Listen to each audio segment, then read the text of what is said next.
How has your squad come through Tuesday night? Good. No, we don't have any major concerns. Just some stiffness, but physically we were okay after the game.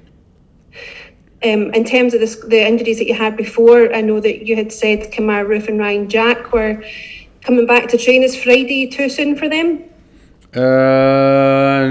Yes, not for Kamar. Kamar will be involved tomorrow, as is Leon Balogun. For Ryan is too early. And Arfield and Davis as well, sorry? No. They are still Arfield trained a little bit with the team today, so hopefully he will join us beginning of next week, and Steve Davis hopefully somewhere as well next week. And also, we found out last night Alfredo Morelos has been called up for international duty. How much of a blow is that, considering the form he's returned to since you've been in charge? Well, I think it's, he's, as you said, he's been in really good form, especially the last months. For me, when I came in, I think he had a great development in every aspect of the game. So I'm really happy for him, and also for Rangers that he's in a good momentum. And you see when he's playing well, he get called up for Colombia's national team. So he won't be with us for the coming weeks, and he tries to qualify for Qatar end of the year. Hi, Gio. There's a lot of talk about Ryan Kent sending off the other night at Pittodrie. You've had a chance to look at it, and how frustrating is it that you're not able to appeal that being 2 yellows? Do you feel that's a rule that needs looked at? Well, it's a rule that's there. I mean, it's you cannot change the ruling. So, but of course, during the game, everything was going really fast. Very hectic game. Good intensity. So, but yeah, if I look back, especially the second yellow, for me also is quite a yellow for the red card. I think it's very, very harsh for him. Ryan, he tries to block the ball. I don't think he cut the player on speed or really, really hard, but it's the way it is. I think the team reacted well after the red card to maintain the draw and don't concede any goal in the later stages of the game. But we cannot change the ruling. Sometimes you wish you can as a coach, but it's the way it is. So we have to respect that and take it as it is. In the Scottish Cup, you've got fond memories of taking part in the competition for Rangers, winning it twice. Gio, the club haven't done so well in a number of years in the competition. How important is it that you do well in this cup competition?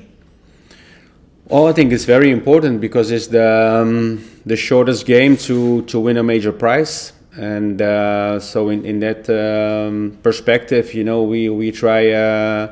We do everything to win this cup. So I think every prize, as I said before, every prize you play for, you have to go with the same intention and the same intensity as you always have, because you want to play finals. I had it as a player. I have the same feeling as a coach.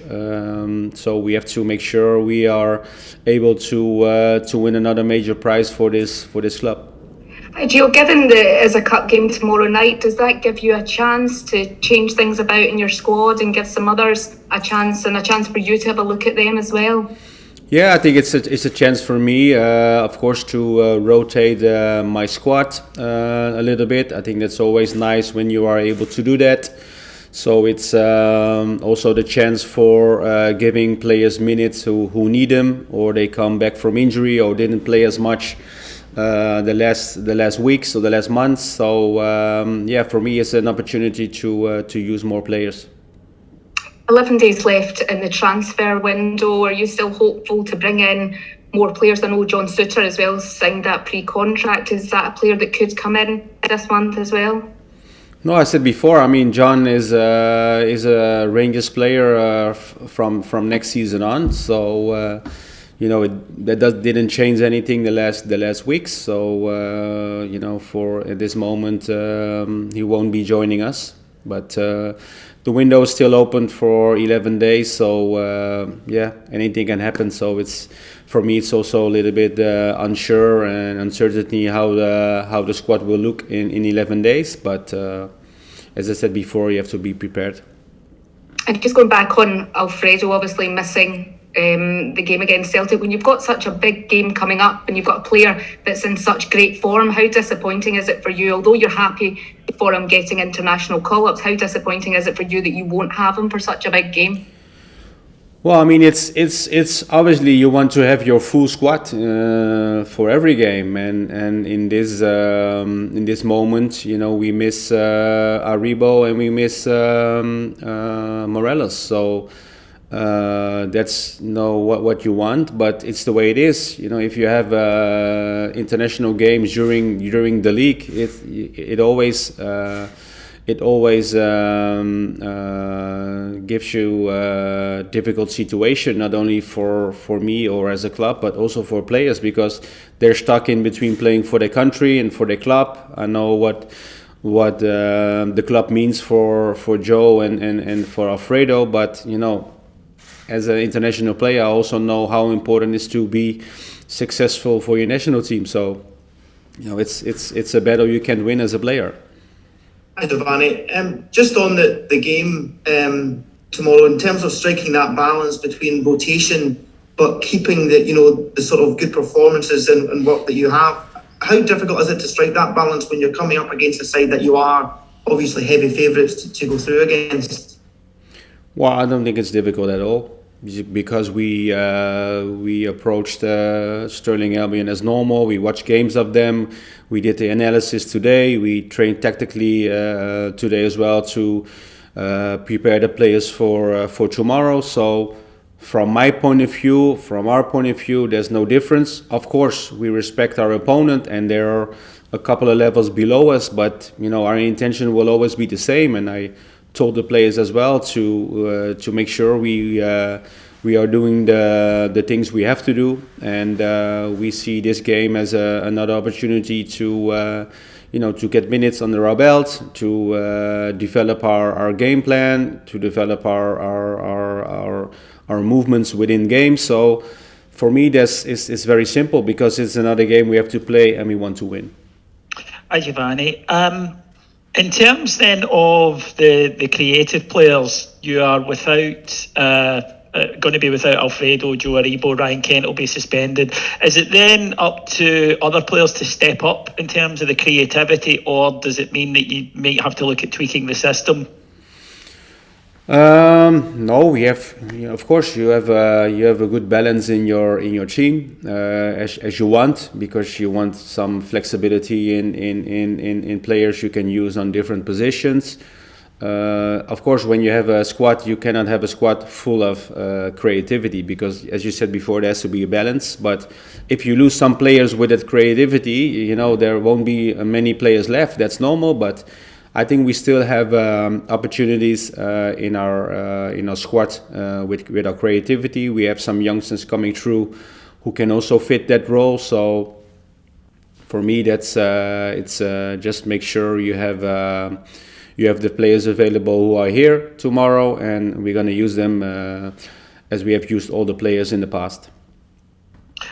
Speaking of which, you mentioned their young players, Charlie McCann and Leon King on the bench the other evening. There's nothing the support like better than seeing a youngster coming through. Will there be an opportunity for fans to see some of the younger players tomorrow night? Yeah, hopefully Alex Lowry is also in the squad, who's a big talent, is coming through now through the academy. So I'm always happy to use the youth academy if possible, and I think tomorrow is perfect. The only thing, we only have 3 subs, so I have a squad of 20 I can pick, but only 3 subs. So maybe it's good for the SFA to also change the subs for the cup, because in the league, I know the situation we are in with COVID, with many injuries. So we changed the setup for league games. So I can sub 5 times in the league, but I can sub 5 times in the cup. So, and I think the cup, especially when I have more subs, I can use more players, and maybe give more youth players a chance. So maybe it's good to look into the subs available to make for the cup game as well. Hi, Gio. Against Stirling Albion, compared with 20 years ago, there's been a real difference in the level of fitness amongst part-time players, and also the standard of coaching in Scotland has risen. Add that to your unfamiliarity with Stirling, has that provided a few challenges for yourself and your coaching staff? No, because we, as I said before, we prepare the team as normal. We watch the games of Stirling Albion, the way they play, the systems they play. So for me, it's no difference, because maybe in the past you play against teams you don't know. There are no footage there, but we are well prepared. So for me, there are no uncertainties for tomorrow. So we will know their setup. We will know their game plan. Which systems they played, how they defend set pieces, how they attack in set pieces. So for me, it's as I said to the players, it's of course we have to respect them. They play lower league, but the cup, everything can happen, as you said. So we have to be there and make sure we're in the next round. And I'm full of confidence we will do that. Looking back to the Aberdeen game, and more generally over the last year, we've seen COVID. We've seen a change in the number of subs. We've seen the introduction of VAR in England. Do you think that it's kind of bringing things to a head where perhaps in Scotland we should have a review of disciplinary sanctions and even of the referee grading? Because it seems as though referees are quite often promoted, but very few of them are ever demoted. I think it's a normal way, of course. It's the same for me as a coach or with my players. I think it's the same for refs. I think VAR will help them a lot, as we've seen in other leagues, to take the right decisions, especially in the vital moments of the game. That will help them. And for a referee also, it's they have to also review their own games. To review the games and maybe see things you could have done better or mistakes they make. We all make mistakes, but I think in the end, you have that process to become a better referee. So I don't see anything wrong with that. That's why I'm also reviewing my team, how we played. I review my decisions I make, because in the end, you have to learn from your mistakes and make sure you become a better coach, a manager, a better player, but also a better referee. So I don't see anything negative about that. I only see positive outcome of that.